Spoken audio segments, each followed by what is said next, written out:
मैं हैरत से कभी डॉक्टर के चेहरे की जानिब देख रही थी तो कभी डॉक्टर के कमरे से बाहर हर बात से अनजान बैठी अपनी वालदा की तरफ, जो कि आंखों से नाबीना थीं।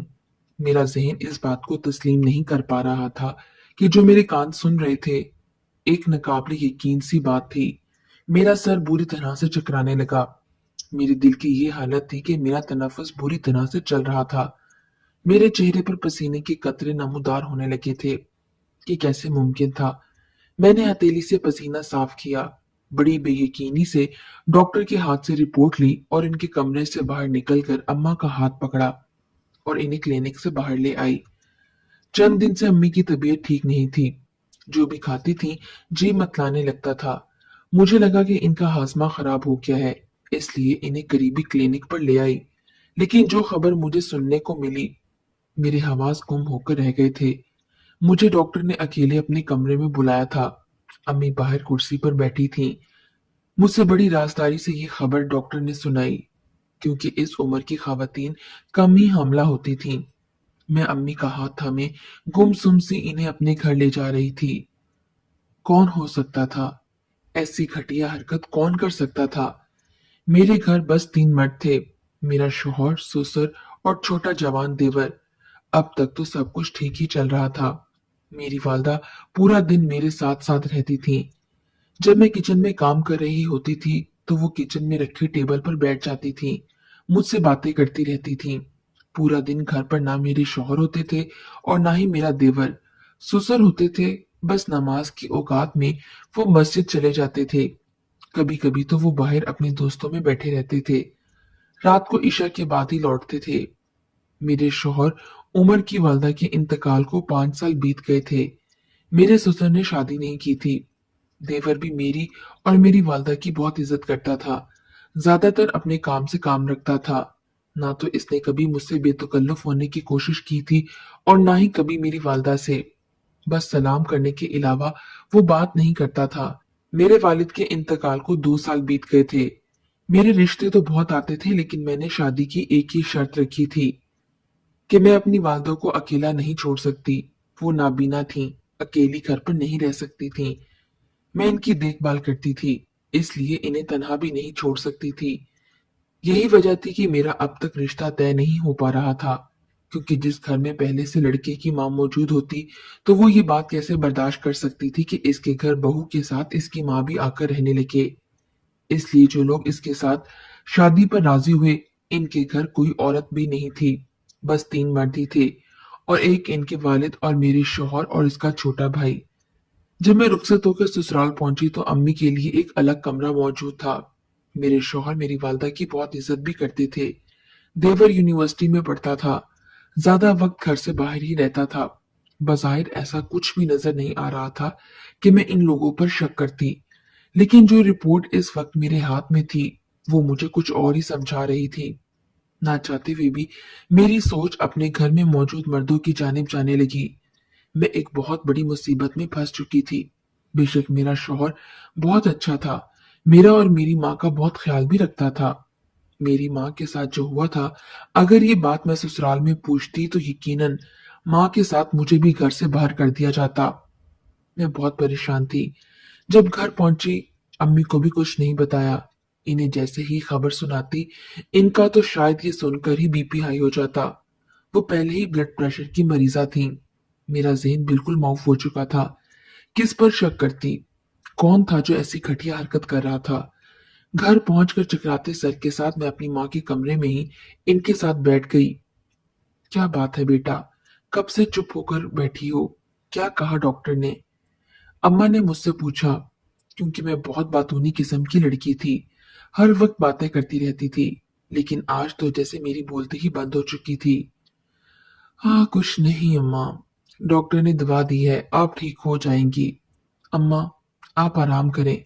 ये कहकर मैंने अम्मा को इनके बेड पे लिटा दिया और खुद किचन में आकर खाना तैयार करते हुए भी मेरा ज़हन मुसलसल अपनी वालदा की तरफ था। वो आंखों से नहीं देख सकती थी, पर महसूस तो कर सकती थी ना कि कोई इनके करीब आता है। कौन हो सकता है? मेरा ससुर या फिर मेरा देवर? मेरे दिमाग के तनाव खींचने लगे। मेरा सर बुरी तरह से चकराने लगा। मुझे कोई भी राज सच्चाई नहीं दे रहा था। क्या करूं, किससे बात करूं? शौहर अपने वालिद और भाई के बारे में कभी भी ऐसी बात बर्दाश्त नहीं करेंगे। और अम्मी से कैसे बात करूं? कैसे बताऊं इन्हें? जब उमर ऑफिस से वापस आए, मेरे लिए गुलाब के फूल की गजरे लाए, लेकिन मैं मुस्कुरा भी न सकी। मैं जिस मुसीबत से गुजर रही थी, वो मेरे लिए नाकाबिले बर्दाश्त सी थी। मुझे चुप देखकर उमर मुझसे कहने लगे, क्या हुआ? चुप क्यों हो? तबीयत तो ठीक है ना तुम्हारी? मैं क्या जवाब देती? मैंने कहा कि मेरे सर में दर्द है। कहने लगे, खाना खा लो, फिर दवाई ले लेना। मैं सोच रहा था कि खाने के बाद लॉन्ग ड्राइव पर जाएंगे, लेकिन तुम्हारी तबीयत ठीक नहीं है, इसलिए तुम आराम करो। खाना खाकर मैं अपने कमरे में आ गई। अम्मी की रिपोर्ट्स अलमारी में छुपा दी। मैं ये जानना चाहती थी कि आखिर अम्मी के कमरे में आता कौन है। रात को जब उमर कमरे में आए तो मैंने कहा कि अम्मी की तबीयत कुछ ठीक नहीं है। वो मुझसे अम्मी की तबीयत के बारे में दरियाफ्त करने लगे। मैंने कहा कि उमर, मैं अम्मी के साथ सोना चाहती हूँ। इनकी तबीयत ठीक नहीं है। मेरी बात सुनकर उन्होंने एतराज नहीं किया था। कहने लगे, इसमें पूछने की क्या बात है? तुम जाओ, अपनी अम्मी का ख्याल करो। उमर बहुत अच्छे इंसान थे। मुझे कभी मेरी वालदा के मामले में सख्ती नहीं करते थे। अम्मी के साथ जाकर लेट गई। अम्मी सो रही थीं, लेकिन नींद में इनकी बुड़बुड़ाहट सुनकर मेरे तो होश उड़ गए। इसका मतलब कोई रात को मेरी माँ के पास आता है, और इनके साथ पूरी रात में सो नहीं पाई। रात भर कोई कमरे में आया भी नहीं था। सुबह नाश्ते के बाद उमर और मेरा छोटा देवर घर से चले गए। मेरे ससुर अपने कमरे में चले गए। मैं अम्मी को अपने कमरे में ले आई। मैंने अम्मी से पूछा कि रात को इनके कमरे में कौन आता है। जो कुछ मेरी वालदा ने बताया मेरे होश उड़ाने के लिए काफी था। मुझे पहला शक ही मेरे ससुर पर हुआ था। घर में हर वक्त वही मौजूद होते थे, लेकिन फिर ये भी ख्याल आने लगा कि वो 5 वक्त बाजमात नमाज पढ़ते हैं। मेरा दिल बड़ा अजीब सा होने लगा। एक तरफ तो वो हर वक्त नमाज पढ़ते हैं, दीन की बातें करते हैं, दूसरी तरफ कभी मुझे अपने दीवर पर शक होने लगता। वो रात तक जागता था। इसके कमरे से टीवी की आवाजें आ रही होती थीं। एक बार मुझे ये कहने लगा कि आप बिल्कुल अपनी वालदा पर हैं। आपकी वालदा बहुत खूबसूरत हैं। आपकी माँ की बजाय बड़ी बहन लगती हैं। ये बात उसने मेरी शादी के शुरू के दिन में कही थी। मैंने हंसकर टाल दी थी, लेकिन अब जहन में आते ही मेरे अंदर ऐसी आग सी लग गई थी जो कि नाकाबिले बर्दाश्त से थी। कोई मेरी माँ को बेहोश करके इसके साथ जबरदस्ती करता था। मेरी वालदा को महसूस होता था कि इनके साथ कुछ गैर इखलाकी काम किया जा रहा है, लेकिन वो गनूदगी में होती थी। मेरे लिए ये बात एक नाकाबिले बर्दाश्त सी हो गई थी। शर्म नहीं आती उस शख्स को कि एक अंधी नाबीना बीमार औरत को हवस का निशाना बनाते हुए। मेरी बेबसी ये थी कि अगर मैं आवाज उठाती तो तलाक का दाग मुझे मिल जाता। उमर लाख अच्छे सही, लेकिन अपने वालिद के खिलाफ बात नहीं सुनेंगे, ना ही मानेंगे, क्योंकि जितनी वो मेरी वालदा की इज्जत करते थे उतनी ही वो अपने वालिद की भी खिदमत करते थे। बज़ाहिर तो मेरे ससुर भी मेरी वालदा को बहन जी कहते थे। मेरे सामने तो उन्होंने कभी नजर उठाकर भी मेरी वालदा को नहीं देखा था, लेकिन जो कुछ वो शराफत की आड़ में कर रहे थे, वो बहुत घटिया काम था। मुझे अपने ससुर पर गुस्सा आने लगा। मुझे याद आने लगा, जब मैं काम कर रही होती थी तो अम्मी मेरे साथ किचन में होती। मेरे ससुर कभी किचन में आकर मुझसे कहने लगते कि मैं इनके कमरे की चादर बदल दूं। मैं किचन से निकलकर इनके कमरे में जाती, और जब इनके कमरे की सफाई कर कर आती तो किचन में अपने लिए वो चाय बना रहे होते। जब मैं किचन में आती तो कहते, मैंने सोचा तुम थक गई होगी, इसलिए मैंने चाय खुद बना ली है। तो मुझे मुस्कुराकर देखकर वो अपना कप उठाए किचन से निकल जाते। उस वक्त तो मुझे ये बात आम सी लगी थी, लेकिन अब तो हर आम सी बात पर मुझे शक होने लगा था। एक बार वो बाजार से मेरे लिए फल लेकर आए तो 1 किलो अलग से मुझे पकड़ा दिए। कहने लगे, तुम्हारी वालदा कमजोर होती जा रही हैं। तुम शायद झिझक की वजह से इनके लिए कुछ मंगवाती नहीं हो, इसलिए ये सेब इन्हें दे देना। उस वक्त भी मुझे ये लगा कि मेरी वालदा का एहसास कर रहे हैं। मेरी रात में आंख खुली तो उमर कमरे में ना होते। फिर काफी देर बाद वो कमरे में आते। मैं पूछती कि आप कहाँ गए थे, तो कहने लगते, मुझे सिगरेट पीने की आदत है। रात को जब अब्बा गहरी नींद सो जाते हैं तभी सेहन में जाकर पीता हूँ, वरना अब्बा को फौरन सिगरेट की बू आ जाती है। तो वो मुझे डांटते हैं। मैं मुस्कुराकर कहती कि वो आपके फायदे की ही बात करते हैं। वो मामूली सी बातें जो आम घरों में हो जाती हैं, मुझे वो सब बातों पर शक होने लगा था। मेरी माँ इस उम्र में एक बहुत बड़ी अजियत में पड़ चुकी थी, एक ऐसी तकलीफ में जिससे वो अनजान थी।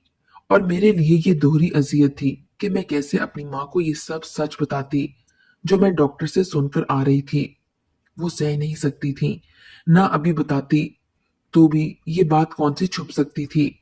मैं बज़ाहिर चुप थी, लेकिन अपने अंदर किस तकलीफ और अजियत से गुजर रही थी ये मैं ही जानती थी। अब मैं रोज उमर से बहाना बनाती कि अम्मी की तबीयत ठीक नहीं है, मैं अपनी अम्मी के पास सोने जा रही हूँ। रात भर मुझे इस शख्स का इंतजार रहता जो मेरी माँ को अजियत देने का सबब बन रहा था। चंद दिन तो उमर चुप रहे, लेकिन इसके बाद मुंह से तो कभी कुछ नहीं कहते थे, लेकिन मुझसे कुछ उखड़े उखड़े से रहने लगे। लेकिन इनकी नजरों में मेरे लिए शिकवे साफ नजर आते थे। हमारी शादी को अभी चंद माह ही गुजरे थे। वो मुझसे बहुत मोहब्बत करते थे। दिन भर वो ऑफिस में गुजार कर आते तो रात को वो कुछ वक्त मेरे साथ गुजारना चाहते थे। लेकिन मैं खुद जिस ज़हनी अजियत का शिकार थी, मुझे उम्र की इस ख्वाहिश का भी एहसास नहीं था। और अब तो मैं काम करना भी भूल जाती थी। रात को उमर के कपड़े भी प्रेस करना भूल गई थी। वो पहले ही मुझसे उखड़े से थे। सुबह ऑफिस के लिए लेट हो गई। गुस्से के मारे खुद ही अपने कपड़े प्रेस करने लगे। जब मैंने कपड़े प्रेस करने के लिए कहा तो मुझे गुस्से से घूर कर बोले कि तुम बस अपनी माँ की खिदमत किया करो, तुम्हारे लिए बस एक वही अहम है। वो उस वक्त इतने गुस्से में थे कि मेरी कोई बात नहीं सुन रहे थे। नाश्ता मैं कैसे बनाती, नाश्ता किए बगैर ही वो ऑफिस चले गए। मैं अपनी वालदा की वजह से परेशान थी। इस पर उमर का रवैया देखकर दिल बर्दाश्ता हो गई थी। मैं अपने कमरे में बैठकर रोने लगी। रात को उमर का मूड सख्त खराब था, इसलिए मैंने अम्मी के कमरे में जाना पूछा ही नहीं। उमर से अपनी गलती की माफी मैंने पहले ही की थी, मगर वो कहने लगे कि माफी मांगकर मुझे शर्मिंदा मत करो। तुम्हें समझना चाहिए पूरे दिन में तुमसे बात करने का भी मौका नहीं मिलता। वो जल्द से राजी भी हो गए थे, लेकिन अगली सुबह अम्मी कहने लगी कि कल रात को तुम मेरे पास क्यों नहीं सोई। जब तुम नहीं आती तो वो आता और वो रात मेरे लिए अजियत भरी होती है। अम्मी मेरे साथ लगकर रोने लगी थीं। मेरा दिल ही तो कट कर रह गया था। मेरे आंसू बहने लगे थे। कौन था जो ये सब कर रहा था? ना मेरा इस शहर में कोई रिश्तेदार था और ना ही कोई अपना जिस पर मैं भरोसा करके अपनी वालदा को छोड़ देती और वो आंखों से देख सकती। तब भी मैं इनकी रिहाइश का अलग बंदोबस्त कर देती। लेकिन वो एक मजबूर सी औरत थीं। इन्हें वॉशरूम भी मैं लेकर जाती थी। मैं भी इसी उलझन से नहीं निकली थी कि क्या करूं और क्या ना करूं कि एक बार मुझे अम्मी के चिल्लाने की आवाज आई। मैं बुड़बुड़ा कर उठी। मैंने बराबर में देखा तो उमर भी अपने कमरे में मौजूद नहीं थे। मैं उठकर फटाफट बाहर निकली तो मेरा देवर मेरी अम्मी के कमरे में था और अम्मी चिल्ला रही थीं। अंधेपन की वजह से दाएं बाएं हाथ हिला रही थीं, जैसे किसी से अपना आप छुड़वाने की कोशिश कर रही थीं। कह रही थी कि मुझसे दूर रहो। मेरे देवर मेरी वालदा के बेड से जरा फासले पर खड़ा था। मुझे देखकर नाफहम सी नजरों से देख रहा था। मुझे तो अपनी अम्मी के कमरे में देखकर एक अजीब सा डर सा लगा। मैंने इसे गिरबान से पकड़कर झंझोड़ कर रख दिया। मैंने कहा तुम्हें शर्म नहीं आती मेरी माँ के साथ ऐसी घटिया हरकत करते हुए? इसकी तो रंगत ही उड़ गई। कहने लगा भाभी आप क्या बोल रही हैं? मैं तो आपकी अम्मी की चिल्लाने की आवाज सुनकर आया था। मैंने कहा कि झूठ बोल रहे हो, मुझे देखकर बहाने बना रहे हो। तुम रोज मेरी अम्मी को हवस का निशाना बनाते हो। मेरे चिल्लाने पर मेरे ससुर और शौहर दोनों वहां पहुंच गए। मेरा देवर अपना गिरबान मुझसे छुड़वा रहा था। मेरा शौहर भी मेरे पास आ गया। मेरा देवर भी उस वक्त गुस्से से बिफर गया। कहने लगा कि आपकी माँ मेरी माँ की जैसी हैं। आपको शर्म आनी चाहिए ऐसा इल्जाम लगाते हुए। मैं तो सो रहा था।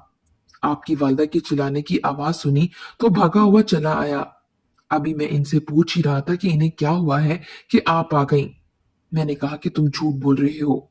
मेरे शौहर ने मेरे हाथ से देवर का गिरेबान छुड़वाया और मुझ पर भड़क उठे। कहने लगे कि तुमने इतनी रात को क्या तमाशा लगा रखा है? रात के इस पहर तुम चला रही हो। आसपास के पड़ोसी क्या सोचेंगे हमारे बारे में? मैं उमर की बात को नजरअंदाज करके कहने लगी कि अरमान अच्छा लड़का नहीं है। ये रोज रात को मेरी माँ को बेहोश करके इनके साथ। मेरी बात अभी यहीं तक पहुंची थी कि एक थप्पड़ मेरे मुंह पर बहुत जोर से लगा। मैं दूर जाकर गिरी। क्या बकवास कर रही हो तुम? जो तुम्हारे मुंह में आएगा तुम बोल दोगी। तुम होती कौन हो मेरे भाई पर इल्जाम लगाने वाली? मेरे ससुर इससे भी ज्यादा गुस्से में थे। कहने लगे, एक तो हमने इसकी सगी माँ को बेसहारा समझकर, बहन समझकर अपने घर में रखा है, और ये है कि एहसान फरामोश बनकर मेरे ही बेटे पर इल्जाम लगा रही है। आखिर वही हुआ जिसका मुझे डर था। मेरा घर टूट रहा था। मुझे उमर ने कहा कि मेरी वालदा इस घर में नहीं रह सकती, मैं इनका कहीं और इंतजाम कर दूंगा।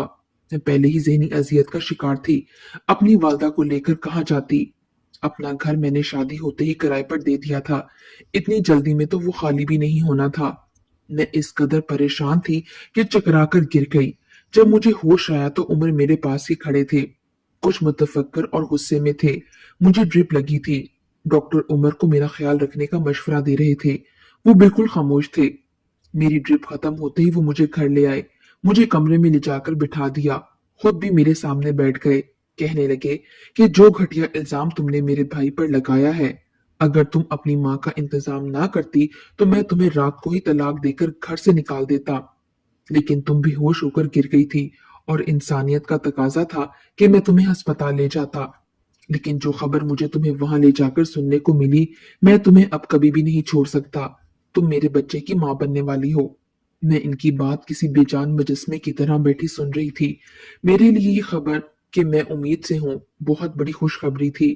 लेकिन जिन हालात से मुझे गुजरना पड़ रहा था, मुझे समझ नहीं आ रहा था कि मुझे खुश होना चाहिए या रोना चाहिए। मेरे आंसू बहने लगे। मैं अपनी तकलीफ के हाथों थक चुकी थी। उमर की बात अभी भी जारी थी। कहने लगे, देखो गुल, मैं तुम्हें बहुत चाहता हूँ। तुम्हारी माँ की भी बहुत इज्जत करता हूँ। हमारे बाप ने हमें औरत की इज्जत और एहतराम करना सिखाया है। मोहल्ले भर में कभी हमारी ऐसी कोई बात सुनने को नहीं मिली। जो इल्जाम तुमने अरमान पर लगाया है वो बहुत ही बेहुदा है। बेहतर यही है कि तुम इससे माफी मांगो। अब्बा बहुत गुस्से में हैं। अगर तुमने माफी ना मांगी तो तुम्हारी माँ यहाँ नहीं रह सकेगी। अब तुम सोच लो कि तुम्हें क्या करना है। मुझे तो ये सोचकर हैरत है कि तुमने ऐसा सोच भी कैसे लिया। वो मुझे ताज्जुब से देख रहे थे। मैंने उठकर अपनी अम्मी की रिपोर्ट्स उमर के सामने रख दी और रोने लगी। उमर ने नाफहम अंदाज से रिपोर्ट्स ली और खोलकर पढ़ने लगा। एक झटका सा तो उन्हें भी लगा। वो बार बार रिपोर्ट्स पढ़ने लगे। मैं हिचकियों से रोने लगी।